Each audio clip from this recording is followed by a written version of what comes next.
yang selama ini dijajah. Kenapa harus ada keluar statement pribumi? Apa pesan yang sebenarnya ini ingin Anda sampaikan hari itu? Ini adalah salah satu contoh lagi, Bang. Bagaimana sebuah kenyataan digaungkan dengan pesan yang beda. Saya boleh baca lengkapnya ya, Bang ya? Itu apa statement itu? Sebentar. Saya baca, Bang ya. Dua bagiannya. Pertama, di ibu kota harus hadir keadilan sosial bagi seluruh warga Jakarta. Jadi saya udah bicara keadilan sosialnya dulu, bukan sekarang nih. Dan Jakarta satu dari sedikit kota di Indonesia yang merasakan kolonialisme dari dekat.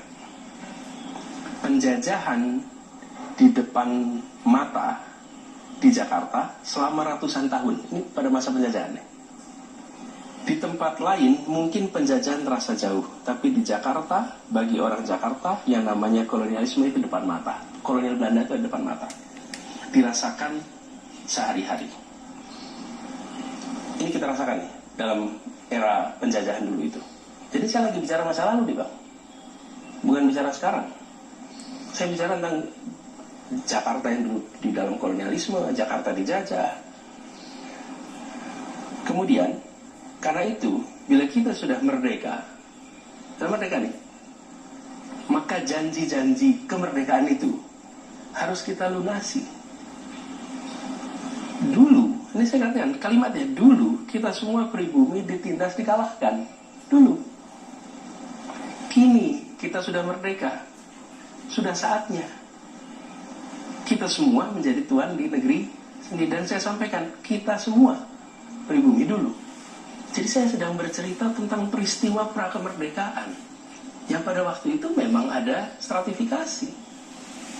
Nah, sama sekali tidak bicara tentang kemenangan pribumi, sama sekali tidak ada. Ini bicara tentang fase itu. Mereka yang tidak percaya dengan penjelasan Anda ini, ya, karena Anda dibilang gubernur yang pandai mengolah kata, Anda mengambil spesifik statement itu dengan merefleksikan apa yang terjadi di zaman penjajahan, itu menjadi ada konteksnya ketika yang Anda hadapi dalam kompetisi adalah Pak Ahok yang keturunan Tionghoa, sehingga orang tidak bisa lagi melihat apa yang Anda sampaikan sebagaimana yang Anda maksudkan. Ini adalah simbol-simbol pernyataan Anda bahwa Tionghoa adalah penjajah, sekarang pribumi yang mengambil alih kota Jakarta. Itu kan bisa diartikan seperti itu pesannya. Boleh, jika sesudah itu saya tidak bertugas. Oke, sesudah itu saya bertugas. Sesudah saya bertugas di Jakarta, apakah dalam bertugas diskriminatif? Apakah dalam bertugas menunjukkan sikap membeda-bedakan?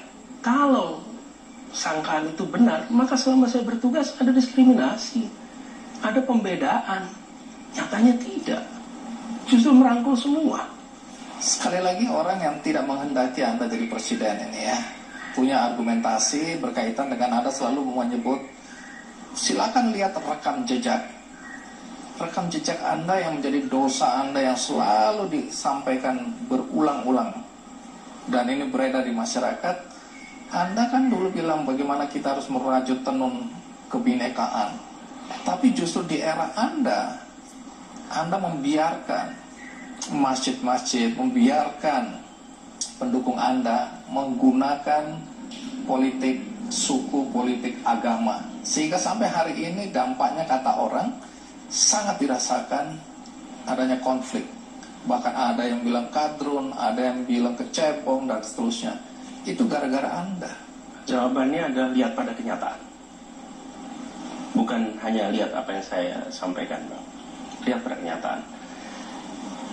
Kenyataannya yang disebut sebagai polarisasi, bahkan sampai retak, robek dalam kebangsaan, itu tegang sudah mulai 2012. Di 2015 mulai makin kuat. Saya belum jadi calon gubernur, Bang. Itu sudah rame. Saya masih tugas di Kementerian Pendidikan Kebudayaan.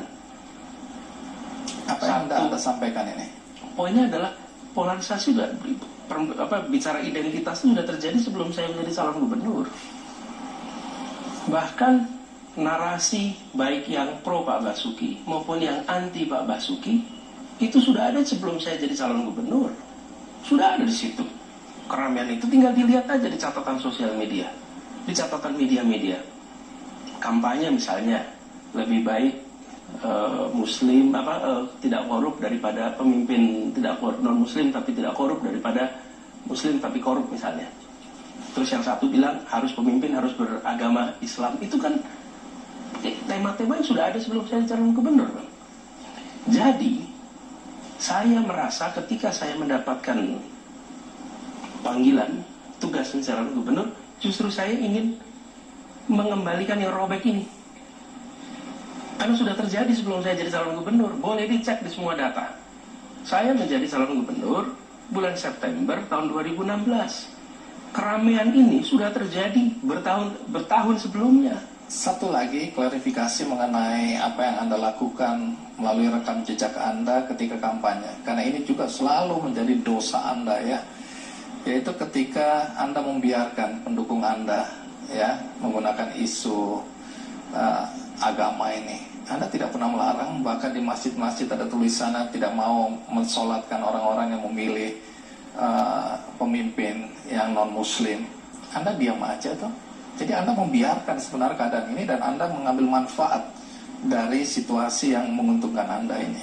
Pertama soal sebagai sebutan istilah sebagai dosa, dianggap, saya rasa bukan sebagai dosa, itu dianggap. Mereka mencoba melabelkan itu. Kenyataannya Pak, ketika muncul isu ada pelarangan menyolatkan jenazah, saya datang ke tempat itu, saya mengecek ke tempat itu, saya menulis surat kepada semua bahwa tidak boleh ada pernyataan dan tidak boleh ada kegiatan pelarangan sholat. Kita semua punya ada saksi, ada bukti, ada suratnya. Ada suratnya, suratnya beredar. Saya kirimkan suratnya. Jadi inilah situasi Bang yang dihadapi di dalam masa kampanye. Kita kemudian lihat recovery-nya harus serius, dan itu yang kita kerjakan. Anda tahu bahwa di media sosial Anda sering jadi olok-olok karena rekam jejak Anda. Anda kan selalu bilang lihat rekam jejak aja. Dan kemudian di media sosial rekam jejak Anda yang ditampilkan itu yang buruk-buruk. Saya mulai dari sumur resapan. Dulu Anda bilang bahwa ini akan merupakan solusi untuk mengurangi banjir di Jakarta. Tapi kemudian yang muncul ke permukaan kan sumur-sumur resapan yang hancur lebur, berantakan, dan merusak jalanan. Dan itu menjadi bahan tertawaan. Bagaimana Anda menjelaskan soal sumur resapan yang Anda anggap sebagai solusi mengatasi banjir Jakarta ini? Sumur resapan adalah solusi, itu adalah masa depan. Dan konsep Spawn City adalah konsep yang sekarang diadopsi di semua kota-kota besar dunia. This is the future. Jadi, kita bangun di Jakarta ini sumur resapan dan harus diteruskan nih program sumur resapan ini. Saya bersyukur program ini sekarang akan diteruskan. Kenapa sumur resapan ini merupakan solusi? Bahkan saya dengar di IKN ini akan digunakan juga konsep sumur resapan ini. Jadi Jakarta itu adalah kota yang penuh dengan cekungan-cekungan, Bang. Karena itu kita punya banyak tempat yang dulunya rawa. Rawa Bebek, Rawa Belong, Rawa Mangun. Itu semuanya adalah rawa-rawa, tempat yang rendah. Saya beri ilustrasi aja. Di ITC Fatmawati dengan Jalan Fatmawati itu turun ke bawah, jalan raya itu turun ke bawah bisa sampai 1,5 meter jalannya. Nah, ketika terjadi hujan, tempat-tempat yang cekung ini selama ini pakainya parit pengantar air. Jadi antarkan airnya dipompa. Yang terjadi adalah genangannya lama sekali, baru dia turun. Kenapa? Karena harus ditarik ke tempat yang lebih tinggi. Nah, di tempat-tempat seperti itu dibangunlah sumur resapan sehingga dia turun. Dan terbukti itu mempercepat surutnya air pada saat hujan deras di tempat yang rendah. Di tempat-tempat itu dibangun. Tadi dibangun 27.000 waktu itu yang pertama kali 27.000 lubang dibangun sumur resapan. Di tempat-tempat itu terbukti air menjadi surut cepat. Bisa ditanyakan kepada warga di sana. Oke, itu satu. Berarti ada solusinya. Yang kedua, apakah sempurna? Tidak, Bang. Apa tidak sempurna?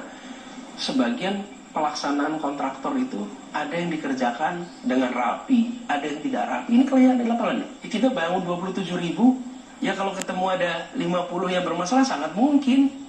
Nah, 50 inilah yang difoto, 50 inilah yang kira-kira ya, yang digandakan dan diramaikan.